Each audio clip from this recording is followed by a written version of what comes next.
Korea বিভক্তির ইতিহাস একটি উপদ্বীপের দ্বিখণ্ডিত হওয়ার অলিখিত কাহিনী। দ্বিতীয় বিশ্বযুদ্ধের সমাপ্তির পর থেকে কোরিয়া উপদ্বীপ শুধু দুটি দেশে বিভক্ত হয়নি, বরং এটি স্নায়ুযুদ্ধের সবচেয়ে বড় প্রতীক হয়ে উঠেছে। 1910 থেকে 1945 সাল পর্যন্ত কোরিয়া ছিল জাপানি সাম্রাজ্যের একটি প্রদেশ।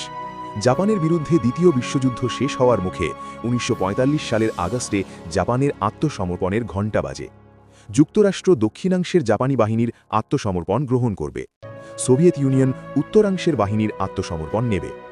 38 ডিগ্রি উত্তর অক্ষরেখা একটি কাল্পনিক রেখা যা কোরিয়াকে প্রায় মাঝ বরাবর কেটে দেয়।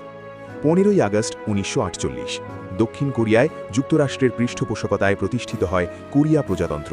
প্রথম রাষ্ট্রপতি হন ডক্টর সিংমান রি। 9 সেপ্টেম্বর 1948 উত্তর কোরিয়ায় সোভিয়েত সমর্থনে জন্ম নেয় গণতান্ত্রিক গণপ্রজাতন্ত্রী কোরিয়া। নেতৃত্বে আসেন কমিউনিস্ট বিপ্লবী কিম ইল সুং। উভয় সরকারই সমগ্র উপদ্বীপের একমাত্র বৈধ শাসক হিসাবে নিজেদের দাবি করতে থাকে। সেই মুহূর্ত থেকেই কোরিয়া আর ফিরে তাকায়নি।